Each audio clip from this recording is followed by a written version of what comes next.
Good morning, everybody. Welcome to our YouTube channel for ERP and mobile application videos. So in this video, we are going to see how to start with ERP. It means if you are going to use the ERP for the first time, what are the things that we need to take care of in the very beginning? So let's dive in. Let's log in. And the first thing that we need to do after logging in is to go and change our password. This was a system generated password with which I have just logged in. Now I need to change it at the very outset. So for that, I will click this icon. I'll go to user profile. I can find my ID here, and this is my password. I need to change it. So I'll click this edit button. ID is this. Let me change the password.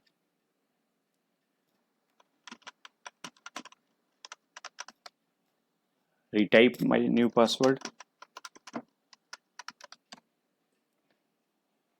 My role is super. Super means in every ERP there is a role which is super. It means this particular role has every rights in this software.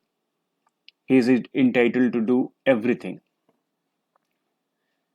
Then it is asking for the employee. In our ERP, if you are not an employee, your ID and password cannot be created by you. So I need to create or I need to add myself in the ERP. For that, I'll press add now. I'll come to manage a staff page. Here I will add myself. I'll click add employee. I will put in my name. Suppose it is admin. There's so many things that so many fields that I need to fill, but here I am keeping it short, and I will discuss these fields in a separate lecture. Right now I am only interested in creating myself, adding myself into the ERP so that I can change my password and do further things. So I'll fill only the red marked boxes. Admin, I can leave it. I have to fill only the red marked boxes. So I'll fill my gender, employee type. I am regular, casual, or contract. I'll keep it casual right now. And rest I will leave as it is. Department, suppose admin, and submit. So I have submitted the form and I have added myself into the ERP. Now I'll again come back to the user profile. I'll press edit. I'll change my password.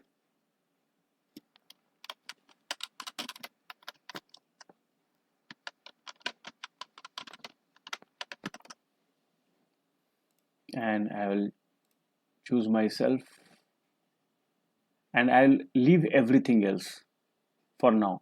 We will discuss all these privileges and role and what are all the rules available and how can we change their privileges, how can we change their access rights. So we will be discussing all these things in later videos.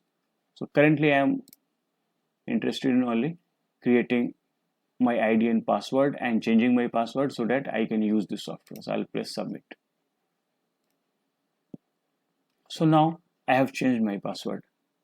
Now the next thing I am going to do is to come in manage session part and check my sessions. Sessions means, you see, we have two kind of session in our ERP. One is default session and the second is admission session. Default session means whatever we do it will be done in this particular session. Means what? Session means currently we are running uh, session 2022 to 2023. The previous session was 21-22. The next session will be 23-24. So we have two sessions in our ERP. First is default session. Default session means everything we do that will take place in this session. If we generate a receipt, it will be in session 2022-23. If we publish a result, it will be again in this default session. And the second, we have admission session. Suppose we are in January 2022. So because it is 21-22 session, so I'll be doing everything in 21-22. I'll be taking fees, I will be generating mark sheet, I will be entering income and expense entries all in 2001 to 21 to 22. But the admission will not happen in 21-22. The admission will happen in 22-23 session, in the next session. So we keep two sessions. So if we take admission, it will go in admission session, and for everything else we have a default session. So in this case, my default session is 2022-23 because yes is written in front of this. So my default session is 22-23 and my admission session is also 22-23. It's September now, so maybe in December or January I will create another session and my admission session will become 23-24. So it's very simple, and if you do not want to get confused by this, we can leave it, because when we get the software, these things are already set. But we have discussed this just to keep in mind that if you take the software, start the software in December, then you must change the admission session. And on all the pages you can see the current session is visible here. So we will never make a mistake and we will always know that in which session we are working. Now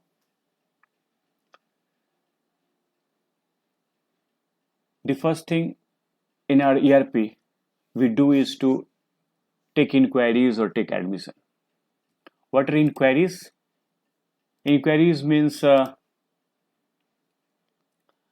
student come to our school, asks everything about our school, admission fee and everything. But he may take admission or he may not. So what we will do, we will capture his details. Though he has not taken admission, he has not become our student, but if we capture his details, we can call him back later on, or at least we will have the data.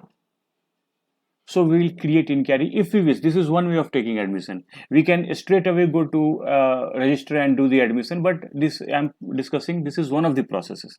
We will take an inquiry, we will fill this form. The fields in red are mandatory. The boxes in red are mandatory, and I think there is everything available in this form which we need to fill in for a new inquiry. But these are the mandatory fields, like name and class for which he has done the inquiry, and then we'll press submit and this inquiry will be saved, and we can now see this inquiry here. And if he also takes form from us, then we can charge him from here itself. This amount we can already decide and set in our software so that we do not have to write this amount every time. It will automatically come. So how will we do that? We will be discussing this later on. And mode, and on which date he has made the admission and paid the amount, and submit button. So this way we will be selling him the form and we will be collecting form fees from him. Suppose I took it in cash and date was 9, so we'll press submit and you see a receipt has been generated already, and we can take a print out of the receipt and give it to the student. and now see this red mark is not showing here because the fees has already been generated. This red mark shows that we have still not generated fees, we have still not sold the form to this particular student. And once we have taken the fees, we can generate admit card for the student so that we can take an entrance test, and the entrance test can be taken online or offline as per our convenience.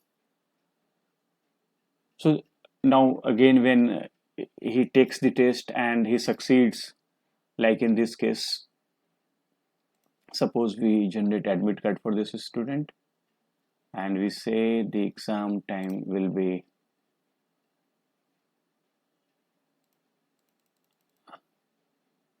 9th of September, submit. So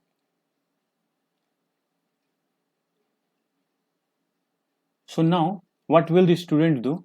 He will download our application and will log in with the contact number he has given here. So as soon as he logs in, he will be able to take the test, and as soon as he finishes the test, we will be ready with his marks. Or we can also take an offline test. So in that case, if we take an offline test, we will have to enter the marks manually. Suppose he got 15 out of 20 and we'll press submit. Okay.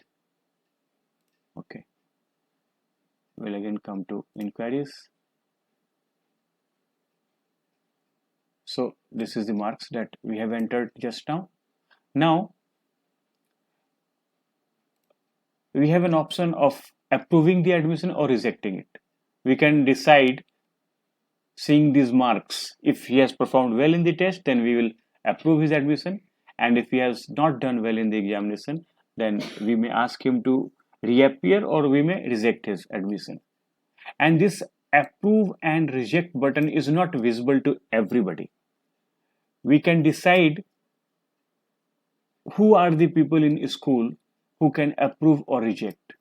We can decide, and we can give this right to only selected people. So how can we do that? We will discuss it later on. I am only discussing the process. So if we approve, you see the enrollment button is visible now. We will click enroll, and if now we fill the form, the admission will happen. So this is one way of taking admission. Another way is to straight away go to register. There's so many fields here, but the red ones, the boxes marked in red are mandatory. So we'll simply fill the form.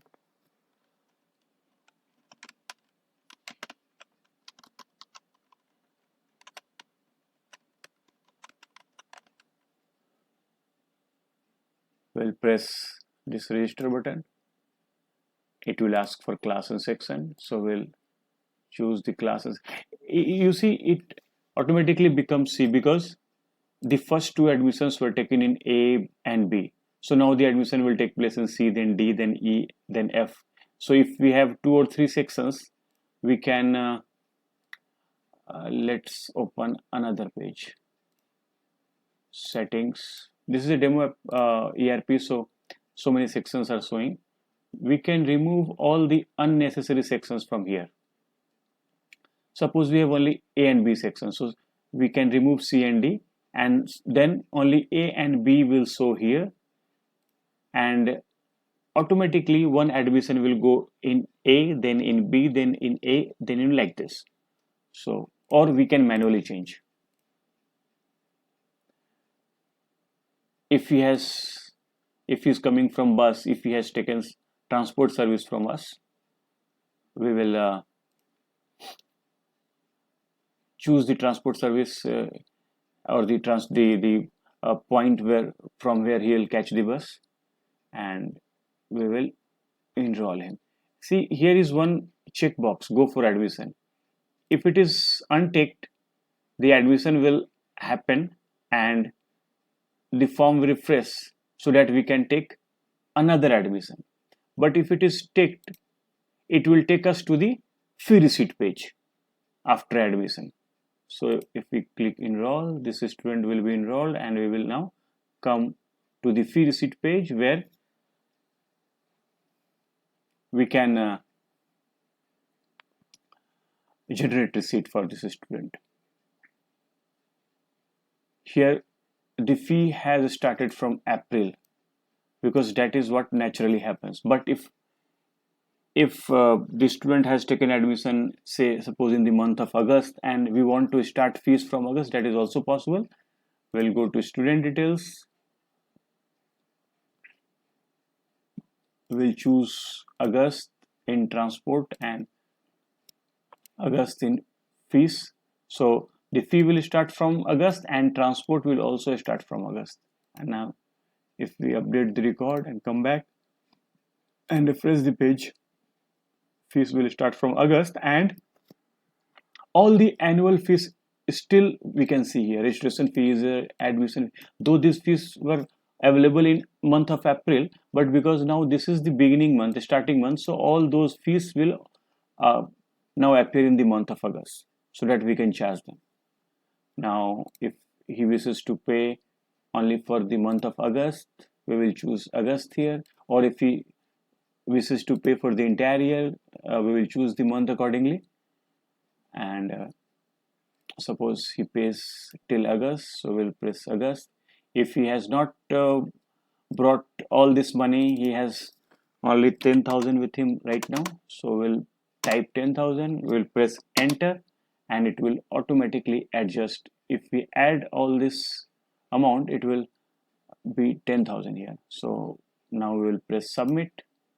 This is an optional setting because the student is not paying the full amount till month, till date. So the software would like to know when is he going to make the remaining payment. And if we follow this process, we will be generating a record for reminder. Now suppose the student says he will make the remaining payment of 10th of September, then we can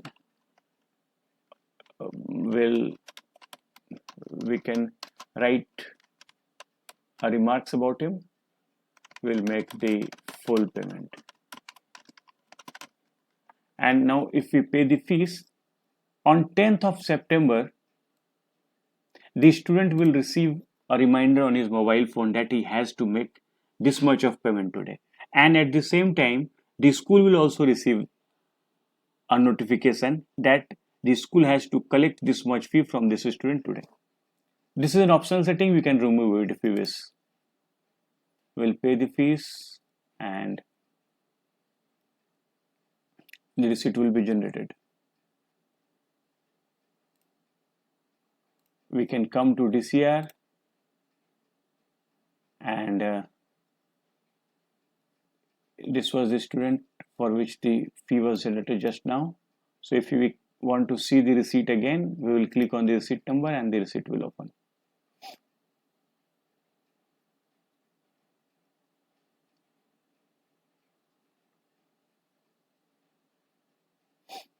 And if he comes to pay fees again after some time, we can see here all the fees of August which he did not pay in the first place.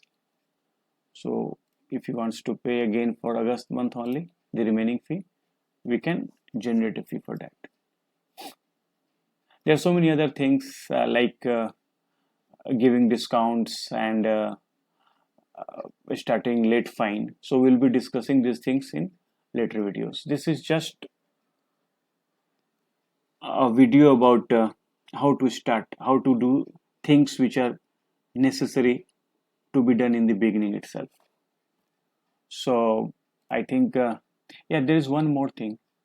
Before we have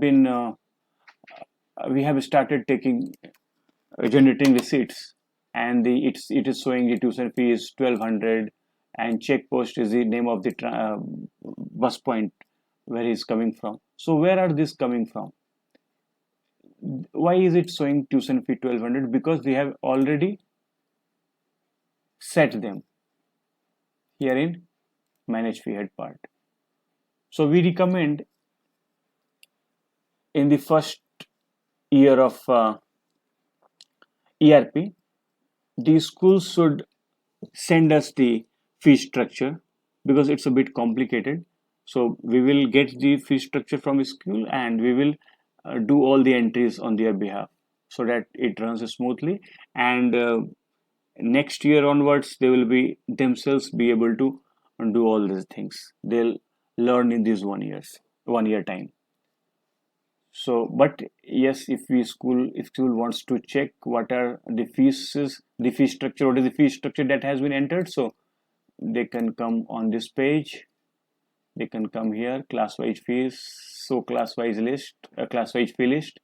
If we click here, we can see fee structure for all the classes: play, nursery, prep 1, prep 2, and class wise if we select standard one, so we can see the fee structure of a standard one.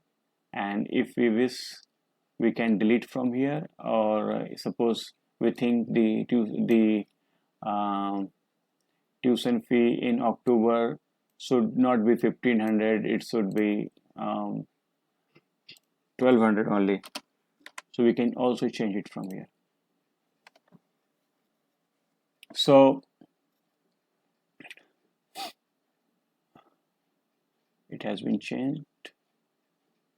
We will have to again search for class 1 and it is 1200, so it has changed. So we can set fees like this. So I think these are the things which we need to take care of when we are going to use the software for the first time. And we have so many videos like this already in our YouTube channel, so you can go through them, or in case of assistance, you can keep calling us. Thank you. Thanks a lot.